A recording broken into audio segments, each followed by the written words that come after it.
première manière que nous ayons d'habiter quand on est expulsé dans le monde, c'est tout simplement d'être repris dans les bras de sa maman, ou de la personne qui fera office de maman, enfin, peu importe. Ce qui veut dire qu'on se construit comme sujet toujours dans l'intersubjectivité, jamais tout seul. Et donc, ceux qui défendent la thèse de l'individualisme, en fait, sont dans une espèce d'abstraction qui n'existe pas. Il n'y a pas d'homme qui puisse exister tout seul. Ça, c'est évident. C'est pour ça que, donc, la première chose, c'est, vous voyez bien, donc je me construis comme sujet quand je viens habiter d'abord dans les bras d'un autre. Et donc, forcément, je me construis par conséquent comme sujet, toujours déjà, comme on dit en philosophie, c'est une expression barbare, mais toujours déjà en relation avec quelqu'un. Alors, ce qui veut dire que ce lieu duquel je me retire du monde, ce n'est pas que le lieu qui me permet de me construire comme sujet, c'est d'abord ça sans doute, c'est le plus important, mais c'est aussi le lieu qui se caractérise par l'hospitalité. C'est-à-dire, et donc l'hospitalité, ce n'est pas une espèce d'accident supplémentaire, une propriété qu'on pourrait rajouter ou qu'on pourrait enlever à l'habitat, pas du tout.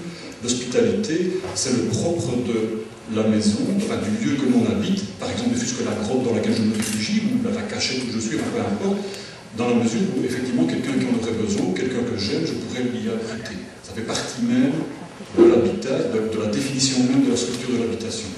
Une maison pour soi tout seul, ça n'a pas de sens, si vous voulez.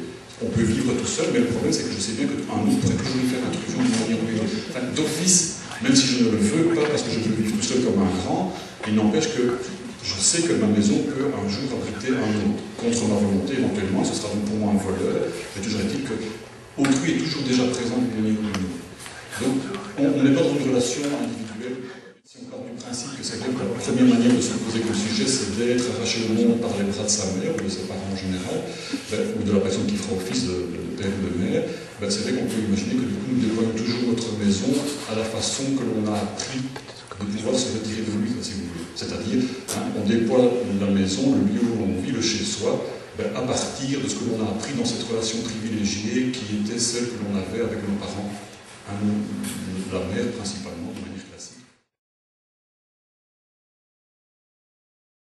J'ai envie un tout petit peu de revenir en amont, voir à la racine ce que c'est un habitat, ce que c'est habiter. Et le titre de la journée, c'est les modes d'habiter. Je crois que c'est fondamental, tant l'habiter est au soubassement de toutes les politiques de logement. Il faut en amont se soucier de ce qui permet ou pas cette appropriation du lieu de vie. Et ça, les pouvoirs publics ne se soucient pas de cette préoccupation. Ils sont obnubilés par l'urgence, obnubilés par les chiffres. À Bruxelles, on dit qu'il faut 3500 nouveaux logements sociaux, c'est très important. Bon, d'abord, c'est un peu risible parce que ça n'absorbera même pas un dixième de la demande. Mais soit on ne se dit pas, tiens, à quoi vont servir ces nouveaux logements?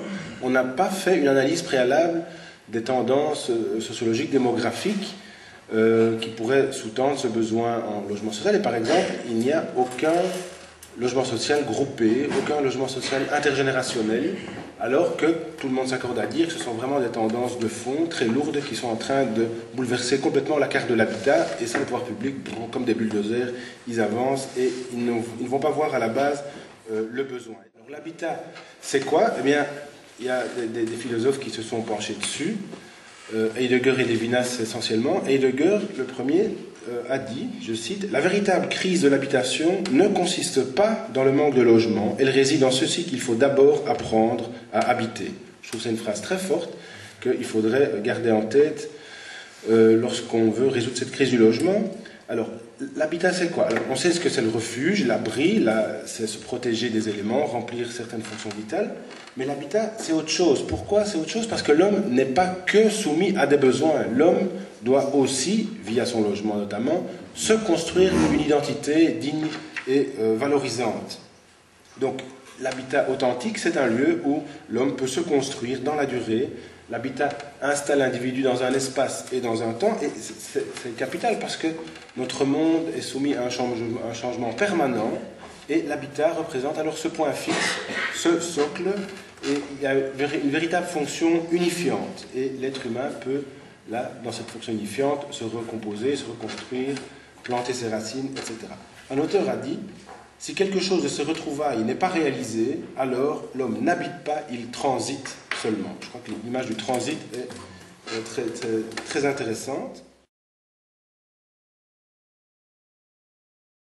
D'où vient le mot habiter? Il vient du latin habitare, qui lui-même vient du latin habere, avoir. Donc ce sont des racines communes, habere, avoir. Ça a donné habiter, ça a donné habit et ça a donné habitude. Tout ça, c'est exactement le même radical. Et il y a quelque chose de très fort, ça veut dire que le logement est une espèce d'avoir premier, un habit qui devient à la longue habituel. Là, il y a quelque chose d'intéressant, surtout quand on voit que le même trajet a été fait dans les autres langues. Et par exemple, si vous regardez en flamand, habitude c'est gewoonte et habiter c'est wonen. En anglais, même chose, l'habitude c'est habit et habiter c'est inhabit. Et on voit vraiment que ce lien transcende les idiomes, les langages. Et du reste, que ce soit en allemand ou en anglais, on a toujours la dichotomie entre l'abri et l'habitat. En anglais, on a home et house. Home sweet home, on ne va pas dire house sweet house. Non, il y a quelque chose d'assez fort. En allemand aussi, heim et heis. Bref, vous l'aurez compris, il y a une vraie différence et les philosophes l'ont bien compris dès le début. Je ne vais pas vous assommer avec des citations, hein, je vais limiter à celles qui sont les plus éclairantes, mais Lévinas nous a dit que l'habitat provoquait, je cite, la suspension des réactions immédiates que sollicite le monde en vue d'une plus grande attention à soi-même. Donc il y a, je cite toujours, une nécessaire distance par rapport au gouffre incertain de l'élément, ce qui induit un recueillement, et c'est le recueillement qui est la condition première de l'intériorité. Par rapport aux animaux, par exemple, qui sont toujours affairés, eh bien l'homme se distingue parce qu'il peut songer à lui-même, il peut se retrouver. Et Heidegger, lui, dit, par l'habitat, l'être, par l'habitat, l'être parvient à se ménager. Le trait fondamental de l'habitation, c'est ce ménagement. Et c'est quoi ce ménagement? Qu'est-ce qu'il faut ménager? Eh bien, Heidegger dit, c'est, je cite, le pouvoir de l'homme de préparer sa mort.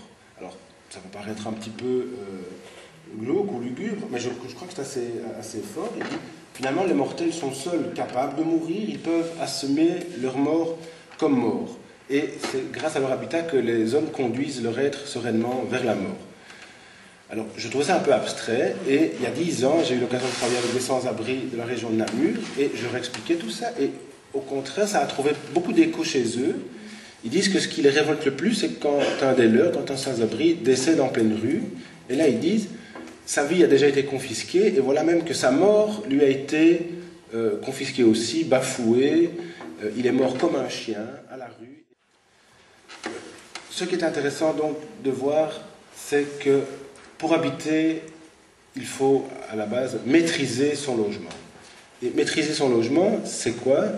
Pour moi, ça a deux vecteurs, deux canaux principaux. C'est pouvoir imprimer un pouvoir de gestion sur son bien et une stabilité dans le temps. Pouvoir de gestion, c'est-à-dire le configurer à son image, y imprimer sa marque personnelle, l'aménager. Et je dis, c'est pas du tout anodin, parce que par exemple, dans le logement social, il n'y a pas du tout ce sentiment d'appropriation, parce que c'est une architecture répétitive, fruste, un peu oppressante. On ne peut pas aménager son logement. Dans certaines sociétés de logement, on ne peut même pas afficher des posters parce qu'on a peur que les punaises fassent des trous, etc. Ça vaut aussi pour les nomades, évidemment. Simplement, quand j'ai marché toute la journée, que je m'arrête, soit dans une oasis, soit je sais pas, à l'abri d'un arbre ou n'importe quoi, je redéploie ma tente, et quand j'ai redéployé ma tente, j'ai redéployé le point à partir duquel le monde tourne, autour duquel le monde tourne, et dans ce lieu-là, on ne rentre pas comme on marche dans le désert. Ceux qui veulent rentrer, ils doivent me demander l'autorisation. Enfin, c'est chez moi, c'est un lieu hors du monde, oui, qu'il faudrait respecter. Et puis le matin, je replie tout, etc. Je vais ailleurs, eh bien d'accord, mais bien je roule en caravane, hein, la voiture caravane. Eh bien, ma voiture caravane, ça fait que je la déplace, mais il n'empêche que ma voiture caravane, c'est mon chez moi, hors du temps et de l'espace, que je déplace sans doute, mais chaque fois que je m'arrête et que je m'y retire, c'est à partir de là et autour de là que le monde va tourner. Et donc c'est bien ce lieu magique qui est à la fois dans le monde et pourtant hors du monde, puisqu'il est ce à partir de quoi le monde se déploie. Donc, le nomadisme, évidemment, historiquement, socialement parlant, chez nous, ça se différencie du mode d'habiter normal, etc. Mais on ne se situe pas dans les approches philosophiques, hein, comme celle de Lévinas, Heidegger ou d'autres. On ne se situe pas au niveau social, on se situe au niveau de, on appelle ça en philosophie, l'essence des choses, pourvu qu'il y en ait une. Hein, alors on peut montrer qu'il n'y en a pas, mais si on fait pari qu'il y en a une, si on se dit ben, tous ces gens-là ils habitent de manière différente, mais donc habiter ça veut bien dire quelque chose pour tous, eh bien quelle est cette chose? Et donc même pour un nomade, ça ne change absolument pas, lui aussi il va déployer son point de départ. Un SDF, c'est pareil. Même lui, pourtant, qui n'a pas d'habitat, quand il veut essayer de dormir, il va se trouver un coin dans lequel, avec son carton, avec ceci, avec cela, avec son sac et son manteau, il a l'impression qu'il peut effectivement se retrancher. Donc, ne pas confondre l'habitat avec une maison, évidemment. Quand on parle d'habitat en philosophie, on parle de cette manière que l'on a en tant qu'être humain de se retirer du monde pour pouvoir le déployer. C'est-à-dire pour pouvoir se positionner face à lui. Et ça, tout est possible. Ça peut être juste, pour un enfant par exemple, ça peut être juste ma doudouse. Et ça suffit, c'est la chose qui me permet de tout d'un coup, je me mets à l'abri de ma doudouse, qui est pourtant plus petite que moi, mais ça me permet tout simplement de me retirer du monde quand j'ai un gros chagrin qu'on a à l'école, etc. Et tout d'un coup, tout va se redéployer à partir de là. Vous comprenez? Donc il ne faut pas confondre. Hein. L'habitat, c'est plus pour les philosophes l'habitat classique tel que nous connaissons nous, mais c'est qu'est-ce que nous vivons quand nous habitons, quelle que soit la manière que nous ayons d'habiter, que ce soit ici ou ailleurs, dans le temps ou dans l'espace. Donc c'est ça qui est en jeu.